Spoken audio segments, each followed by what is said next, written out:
Smile, John. Good evening. It's September 13th, 2025, Saturday, and we're in Studio 6B tonight. And it's my pleasure and my distinct honor to be speaking with Mr. John J. Jeckovich. How are you doing tonight? Very good, thank you. I like your nice sweater and matching jeans. Looks very nice. And I heard you had a special visitor today. Yeah. What did you and Amber do? Amber? What did you and Amber do today? Amber slept for a while. I heard you guys played bingo. Oh, that kid, she's got that kid, boy. That kid got in a rough deal, boy. Yeah. Amber's a good caretaker. She's taking Huh? She's taking care of him quite well. Yeah, yeah. He can't get out of bed. Yeah. Yeah, I know. Amber's a good caretaker. So I heard you won at bingo twice. Huh? I heard you won at bingo twice. Yeah, You're doing pretty good. So it's nice to see Amber. yeah. Yeah. So, how are you feeling today? Good, very good, thank you. Oh, you're looking well. Mr. Jeckovich was from Company H, the 2nd Battalion of the 291st Regiment of the 75th Infantry Division of the U.S. Army during World War II. Mr. Jeckovich lives by the motto, yesterday is history, tomorrow is a mystery, and today is a gift, right? Yeah, Today is a gift. Yeah. We read your book once already in its entirety, and all the 600 plus YouTube videos you did that starts from page 1 and takes you to the last page. How many pages? 849. 849, yeah. And now we're second time around. We're on chapter 11, and this is when Mr. Jeckovich, after a year's worth of combat training, is making it to the front line of Battle of the Bulge. And I could pick up from here. Would you like me to read a few pages? Yeah, Okay. okay. We're picking up on 273, which is titled Church Service in the Bulge. Immediately I thought of the infantry protecting the tanks. The German infantry are protecting the tanks, as I lay on my stomach watching them working and talking silently. I could see no support troops, but that did not mean much. They could be up in the trees or dug in, turned and crawled away from them and hoping that I would not intercept the squad before coming upon them. Luckily I reached them before they made the bend in the road, and I told them to stay down and listen to what I had to say. I told them briefly that there's 2 Tiger tanks up ahead, and I did not want them to know I did not know if there was any support troops with them. I said our best option was to skirt them widely, being quiet as possible until we cleared them, and then get back on our course along the road. I would stay ahead and scout for on the immediate front, and Leip would back me up and bring up the rest of the squad on my signal. In essence, we would leapfrog ahead and with any luck bypass them completely. Did you bypass those tanks completely? Yeah. They understood, and I again cautioned them, no noise whatsoever, and that meant no talking. That meant no talking.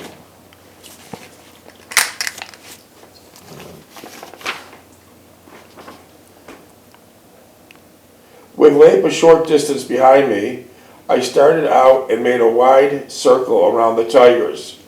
The rest of the squad followed up, always keeping Leip in view. So you're right at the front, checking out the situation. Leip was behind you, letting the rest of the squad to know to move forward or not. Yeah. Right? Okay. We continued in this fashion for a distance, and then we reversed, circled, and headed back toward the road. Everything seemed quiet ahead, but I was tense and expected a shot to ring out at any moment. I was cold and hungry, and my lips and throat were dry and parched.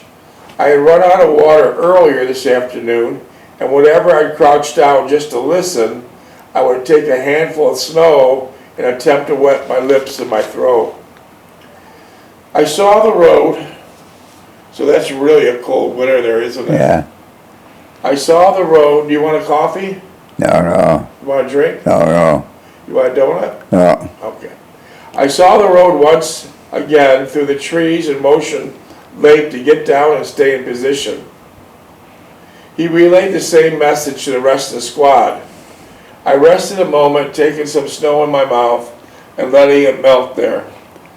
The back of my shirt was soaked and I was perspiring furiously while I trudged through the knee-high snow drifts.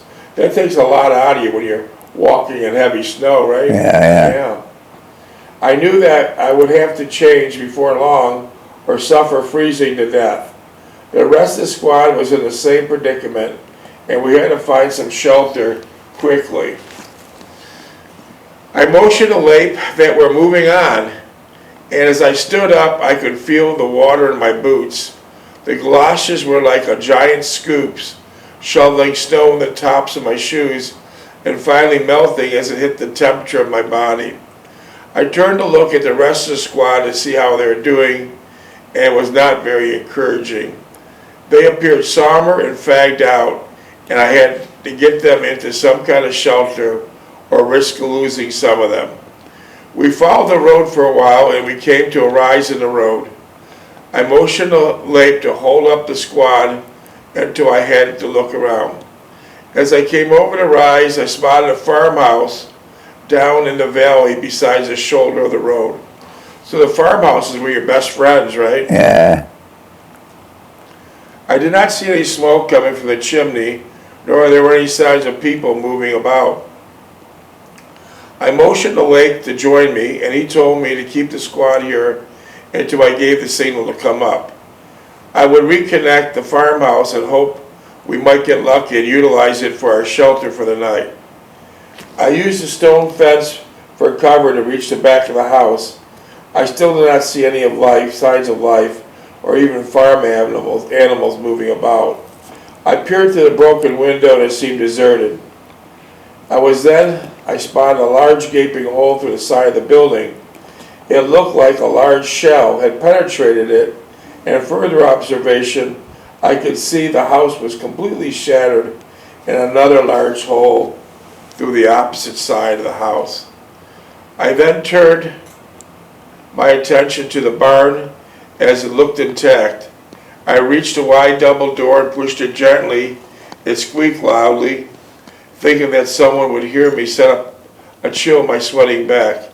I entered a large barn, as I could see that has been used once for storage of farm vehicles and equipment. Over to one side of the large area, piled high with hay, I was overjoyed at the sight, of it upon further looking about. I was satisfied.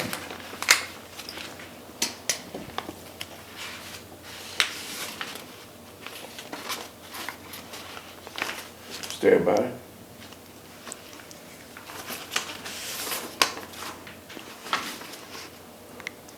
I was satisfied no one was inside.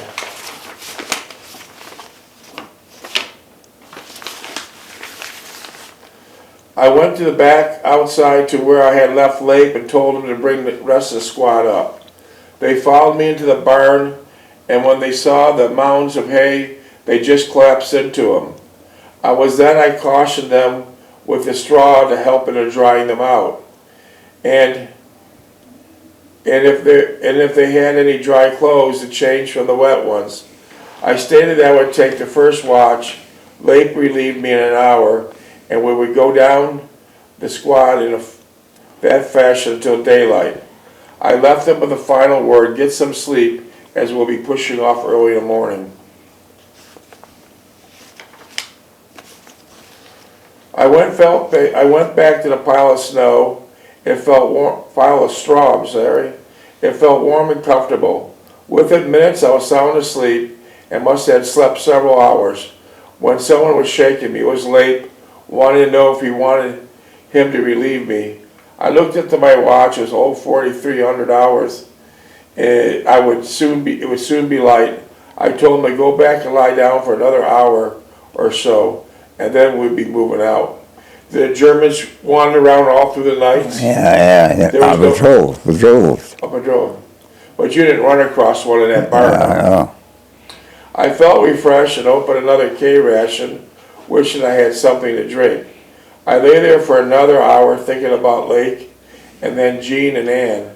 Of all things, I thought of the furnace in the basement at home and how warm it felt to be near it.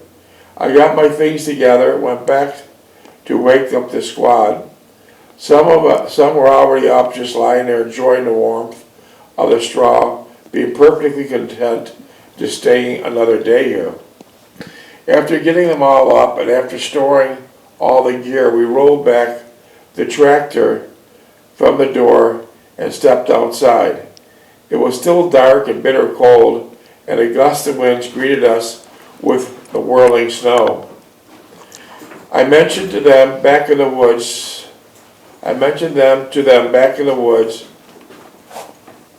18 minutes. and to follow the road once again. I made sure I had not turned myself around and headed in the direction we had just come from that night. After making sure I was correct, we proceeded along the tree line, following the road. Was a compass a common tool? What? Was a compass a common tool? Yeah. Yeah. Mhm. By now the sun was out, but it was still bitterly cold and blustery. I wrapped a wool scarf around my mouth and nose to shelter my face. We must have walked several miles past the barn, and we had stayed in when we came upon a small village. What's the villages? Were they German occupied? No, it was empty. Empty. As we approached, staying well into the trees to avoid detection, I noticed several tanks around the houses. Creeping closer, we found out they were American tanks from the 3rd Armor. Yeah. Thinking that they might be tanks captured by the Germans, we looked for further verification that there were really Americans occupying it. So with the Germans, they would take over. If they did American tank, what would they do with it? What? What would the Germans do with an American tank? They destroy it. They wouldn't use it? No. No. Sure enough, there are GIs about, and we crossed the open field to join them. I talked to their CO, which they offered us some hot chow and a warm place to set up. So that was a good find. Yeah. Yeah, hot chow, a nice place, yeah. He said he would try to get in touch with our outfit to find out what our orders were. In the meantime, he stated, get warm, get some dry clothes on, and take it easy. I thanked him and went over to the fireplace and sat on a disregarded ammo box and rested. The squad joined me around the cozy fireplace. That must have been a nice treat. Yeah. We were not in too much of a talkative mood, but only wanted someplace that was warm. We were told that the company was bivouacked just north of here, and stand by.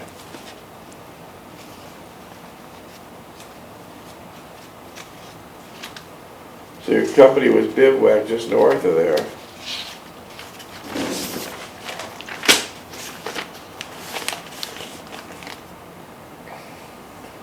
And we could hitch a ride on the 6x6 going that way. We pulled into our bivouac area, and I was summoned to the Captain Dreward. Was Captain Dreward a good guy? Yeah, it's a grouch. Grouch. And wanted to know what happened.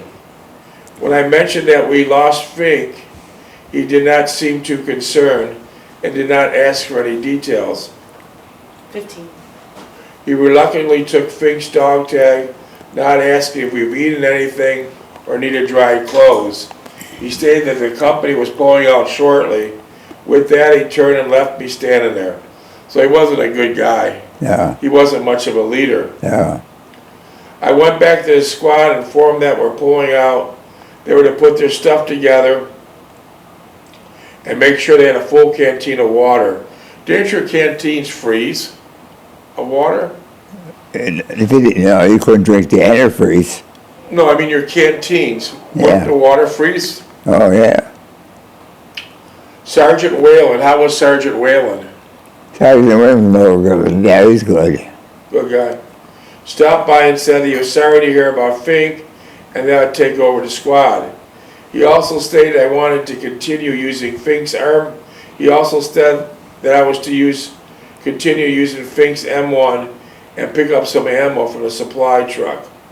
Soon the artillery started and to move out. The prime movers dragging their howitzers behind them. It was then we learned where to attack that very afternoon. Again, I got a sickening feeling in the pit of my stomach. It was that dreaded sensation of not knowing what was going to happen. So no one really knew what was going to happen at any minute, right? Yeah. Would you live to see another daylight, or would this turn out to be another dry run? There was always the unknown, and the build-up for the worst, yet expecting but hoping for the best. As we moved to the snow-covered forest, it was already late afternoon, and the woods took an eerie, ghost-like appearance. I thought of Fink, probably still lying there where he had fallen. I did not want to suffer the same fate, but how do I prevent it? I was told, hello Homer, hello. I was told, I told everyone to keep your eyes open for snipers in the trees and to stay spread out. As we filed through the woods, we made frequent stops. As a rifle company, the rifle company is always in front of you. Oh, yeah. As a rifle company scouted the area looking for the Germans. It was turning colder again, and I started to shiver as we lay on the ground waiting for the okay to move up. So right now you're just laying in the snow, right? Yeah. Coldest winter record there. I found out that we're to attack the village of Meyer Road, nestled among the rolling hills, about 4 miles northeast of St. Vith. We were attached to E Company and were told to seek out a position to afford covering fire for the riflemen of the 2nd platoon. I secured a spot and set up the gun with Lape and a gunner and one of the ammo bearers. I had selected for an assistant gunner. Here again, one was aware of the hodgepodge arrangement in the company. There was no semblance of order or any kind of concern for the lonely GI. Invariably, he was left on his own ingenuity. Fink's demise was a glaring example. As a squad leader, I performed part of my duties, checking the direction and effectiveness of fire of the machine gun and giving the appropriate adjustment to the gunner. All this while just being thrust into a position with no training whatsoever. Minutes, please. Just then, E Company started to move out, and the 105s and 155s opened up Hold on. to our rear. I signaled to Lape to commence firing and begin to watch for telltale tracers that were spinning forward to disrupt the German lines. I motioned to Lape to raise his level of fire, and he was firing too low, and I was afraid he was hitting our troops. So Lape was firing a machine gun too low, and in front of you was the rifleman, right? Yeah. So he had to raise it. Yeah. Did he raise it? Oh, yeah. Do you think any riflemen got hit? No, well, the rifle was laying on their stomach, but they were down, far enough down. Yeah. But that was irritating. Those were tracers coming over. They were tracers coming over. Did you have at this time incoming fire? Huh? Did you have incoming fire at this time? They didn't know over there. No. I picked out an alternate position as we moved the gun to it between receiving mortar rounds. One of the ammo bearers got nicked with a piece of shrapnel. Luckily, there was a medic close by. He gave him a shot, dressed the wound in the back, and told him to try to make it back to the aid station several miles to the rear. That left us 4 men short in the squad. E Company got pinned down in the open field before the village, and they called for tanks. We continued firing to take some of the firing off of the pinned down GIs. The tanks, a platoon of Shermans, passed our position and overtook the pinned down riflemen. As the tanks passed them, they got up and followed behind. So the tanks were a great asset during a fight like that, right? Yeah. Did many of the tanks get blown up? Oh, yeah. Yeah. And what happens to the guys inside? Well, they had escape hatches to get out of that way. And generally they got shot. Yeah. When the tanks reached the village, they opened up abreast, followed by artillery and our own mortars. We moved up to cover the riflemen as they went through the village. So the riflemen are really the first line of No, they're the infantry. That's the infantry, yeah. So they have a lot of casualties. Yeah. Yeah. Did you want to be a rifleman? Huh? Did you want to be a rifleman? Oh, well, I was assisting them. I was right behind them. You were right behind them. Then who was behind you? Artillery. Artillery. So Our artillery. let me see if I understand this. Riflemen are up front. You had the heavy-duty machine gun. You're behind, and behind you was the artillery. Yeah. Where were the tanks? Tanks. Yeah. Where were the tanks positioned? The tanks were on their own. They roamed freely. Yeah. Were most of the tank operators officers? Huh? Were most of the tank operators officers? What? Were the servicemen that operated the tanks, were they officers? No, they're GIs. Just regular GIs. Okay. The Germans had fled the village, leaving behind much equipment and some wounded. We went on the outskirts of the village in preparation for a counterattack, which never materialized. So all this bombing that you did at this village, the Germans abandoned the village. Yeah. And you said they left a lot of equipment. What kind of equipment? They would leave their armor or nothing. They leave stuff that they could dispose of. You didn't use it. No, they couldn't use it. No. But they left their wounded, right? Huh? The Germans left their wounded. Yeah, they could carry it. No. So what did you guys do with the wounded? We put their life up on the ground and put a flag on it, and that was it. And then who came for them? Grave registration. What? Grave registration. Okay. The Germans had fled the village, leaving behind much equipment and some wounded. We set up on the outskirts of the village in preparation for a counterattack, which never materialized. So when you finally got to the village, you thought there was going to be another attack coming back on you, but it didn't happen. While regrouping in the village, we learned that Captain Jord had stepped on a landmine, severing both of his legs at the knee. He would be evacuated to the hospital in France, and then England, and then finally the United States. He was out of this war for good. But what price he had to pay for the privilege of exiting this war? I had no strong feeling upon hearing about Captain Jord. His attitude about hearing about Fink was still vivid in my mind. So when Captain Jord heard about Fink, he didn't care one way or the other. Yeah. My only thought was I envied him in that he was returning stateside and was out of the war. Did you ever hear about him again after this? No. I wonder if he survived. Probably did, yeah. By daylight, 18 December, German tank columns were driving deep into all sectors of all American defenses, all aimed at Belgian town called Bastogne. Here we go. Yeah. Bastogne. The most important rail and road center in the Ardennes.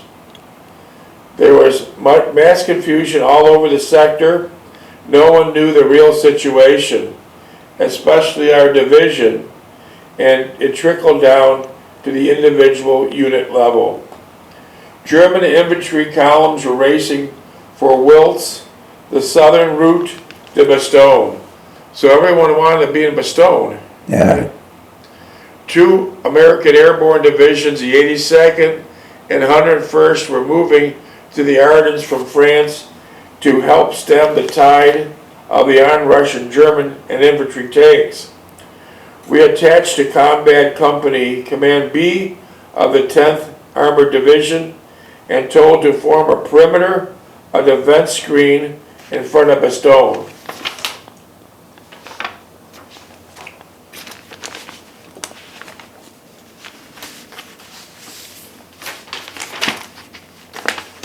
The main points would be a village 5 miles to the north, one the same distance due east on St. Vith Road, 3.5. and one on the Wiltz Road. So this is getting very dangerous now. The Germans are running towards Bastogne, the Americans are running towards Bastogne, Yeah. so now all hell is going to break out. We set up a roadblock intensely awaited the first attack. Infantry stragglers would run into our lines, telling wild stories of overwhelming numbers of tanks and infantry overcoming their position. They had disregarded all of their fighting equipment, none had maps, and when the action started, they took to the cellars. There were no attempts to hold these stragglers. Most of the time they would just continue to roam aimlessly and would soon wander off and be captured by the Germans or freeze to death in the woods. These were soldiers, but they didn't know what they were doing. They were just wandering all over. Yeah. Was there a lot of them? Oh, yeah, it was about a company. Were they mostly scared? Huh? Was they mostly Well, scared? they're all young kids. And they didn't know what to do, right? Yeah. And they had no weapons left, right? Yeah. Yeah. At 5:30 hours, a group of hat tracks could be heard and seen approaching the roadblocks. In the darkness, the outpost could tell whether they were friendly or enemy. The sentry to the front yelled, "Halt!" 4 times. The vehicle pulled into a grinding halt with a few yards of roadblock. Someone in the half-track yelled something in German. We opened up our machine gun from the bank on the right side of the road. GIs showered the half-track column with hand grenades and bazooka fires. There was a large screaming of some Germans jumped out or fell off the half-tracks and lay in the road. The rest of the enemy column quickly unloaded and deployed into the ditches around the road. Minutes? Minute 40. At 8:30 hours, 2 Tiger tanks nosed out of the fog and stopped within 20 yards of our position. A 57mm anti-tank gun to the right of the road was no more than 30 yards from the tank. A medium tank with a 75mm gun was looking straight at them. We opened up on the 2 tanks and a rifleman picked up bazookas along with the anti-tank gun and medium tank. All fired at the same time at the 2 Tiger tanks. In a matter of minutes, both tanks were reduced to so much entangled metals. So See, they got them. They got the Minutes. tanks. One. So let me ask you this, the bazookas would do a great job on Tiger tanks, right? Yeah. So what you guys did with those 2 Tiger tanks, you simply had all the ammunition, the bazookas, the riflemen, everybody you had, all laid into these 2 Tiger tanks. Yeah. And they both became shrapnel. Yeah. What happened to the Nazi soldiers inside? They either got out or they got killed inside. So, but a regular rifle or a machine gun probably wouldn't hurt the tanks, right? No. So you had to have all this firepower at once. Yeah, but they couldn't get out of the tank though. They couldn't get out of the tank. Wow, 15 seconds. that was really something. Yeah. What do you want to do now, Mr. Jeckovich? Well, let's put on 12. Okay. Sounds good. We'll pick this up. Got another one in the books. Yeah. This is getting interesting. You wrote a good book. Huh? You wrote a good book. Lots of detail.